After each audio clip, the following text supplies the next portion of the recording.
I just had another interview and we are going to talk about it, what it has been like for going over 30 interviews in 30 days and what being unemployed for 30 days actually feels like. I've been unemployed for a month, 32 mornings since I had that infamous conversation with HR. My brain won't stop spinning at 3 a.m. This isn't the glossy LinkedIn version where I'm embracing new opportunities. If you want the real, anxious play-by-play of what a month without a paycheck feels like in the 2025 economy, stick around. This is the unvarnished truth. The first Friday was the worst. Routines are anchors, and when they ripped away, you drift. Everyone else on social media was lighting up with weekend vibes, and each post felt like a tiny stab. I just sat in my dark apartment, hiding from the world. For 2 days, I kept the Teams app on my phone, irrationally hoping they would invite me back. The financial reality is a punch in the gut. Desperation turned me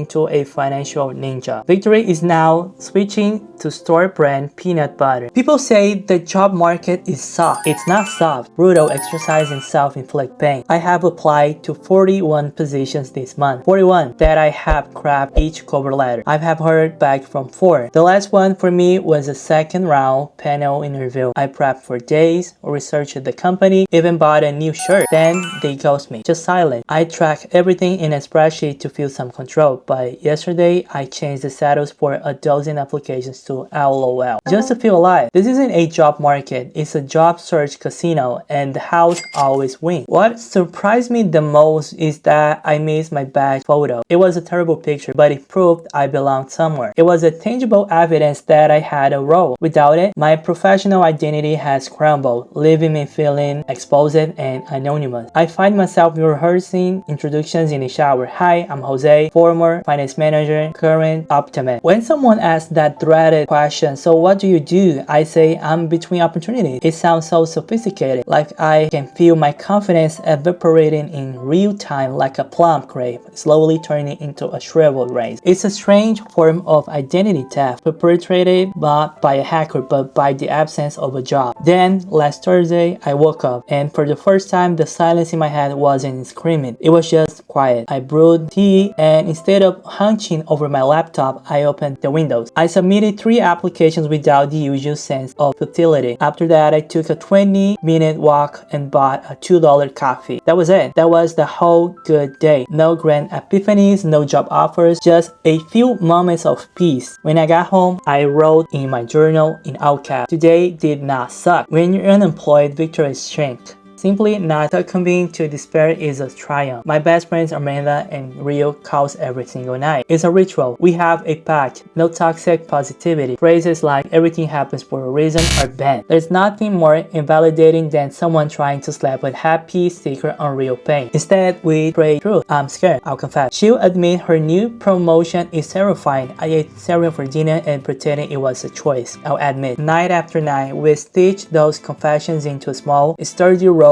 I used to climb out of every shame to pit the next morning. If you don't have a Amanda or a Rio, find one. People show up when you admit you're drowning. They just need to coordinate. My internet loves to tell unemployed people to use this time to skill up. I object to the assumption that every waking hour must be optimized. My brain, already overloaded with anxiety, felt like overchewed gum, incapable of processing new information. Some afternoons, I do nothing productive at all, and that has to count. Rest, I'm slowly learning. It's not laziness, it's triage. If your nervous system is on fire, you don't assign it homework. You give it water and a blanket. You let it rest. This isn't about being lazy. It's about survival. Last week, a real interview request landed. I put on my armor of competence and calm. They asked the dreaded question, where do you see yourself in 5 years? And oh boy, do I hate that question. My internal monologue screamed, ideally alive and able to afford guac again. But I gave them the polished grin they paid for.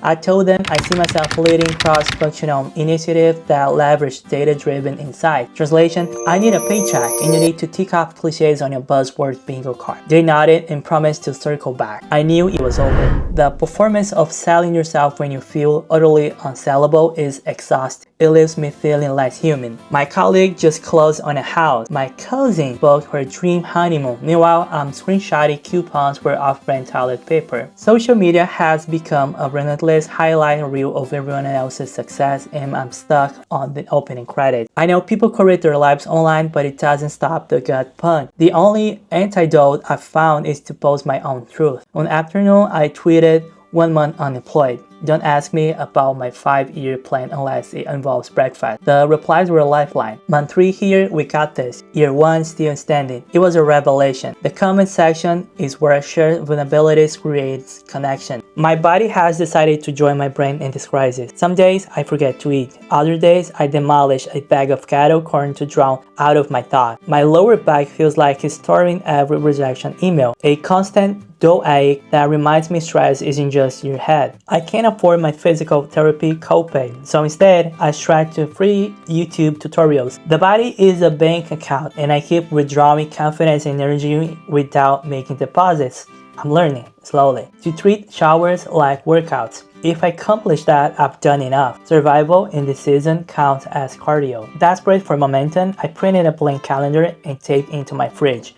Each square gets one task. Just one. Apply, network, rest. If I do the thing, I draw a green circle. If I don't, a red square. The crucial rule, not self-berating. The goal is data, not shame. After 2 weeks, my calendar looked like a chaotic Christmas tree. It showed me that I'm not broken, I'm just human. It was proof that my efforts were inconsistent, but they were there. The calendar isn't about productivity, it's about perspective and general accountability. I wish I could say this past month has been a journey of self-discovery. Mostly, I have discovered that I can keep breathing when the bank account hits double digits. Still, amid the tower, there are microscopic shifts. I notice birds now. The natural world has become a quieted companion. I know the barista names at the coffee shop, Luis. We share a nod, a tiny human connection that feels surprisingly substantial. I've read 2 fiction books from the public library, a quiet balm for my frayed nerve. Unemployment didn't give me a purpose, it removed the blur. Life is in HD again, painfully so. The silver lining isn't a book deal, it's what I'm awake. I don't know where I'm gonna be next month. The uncertainty is a constant hum. The perfect role has evaporated. I'm applying to smaller, stable, boring companies. I have also lowered my salary band by a lot. And you know what? Recruiters are certainly replying. The 5-year plan is dead. It's being replaced by a primal 5-week plan. Go 1 here, land an offer. Go 2, celebrate with name brand ice cream. If you're in the same boat, tell me in the comments, how long have you been out? What is the weirdest thing that you've done to save cash? Let's make this thread a collective floating device. This isn't about pity, it's about solidarity. If you want updates on whether I ever escaped this limbo, hit that subscribe button. I'll keep posting the real numbers and the real feelings. We're all just one connection, one lucky breakaway from our next beginning. Let's chase it together. A month ago, I thought quitting my job was the end of the story. Turns out it's just a weird, scary chapter. The 2025 economy isn't handing out parachutes, it's handing out trampolines.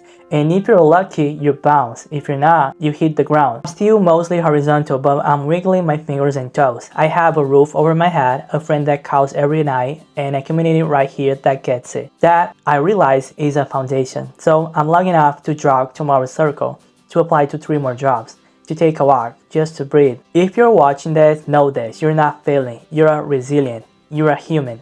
Keep going. I will. And I'll see you in the comments.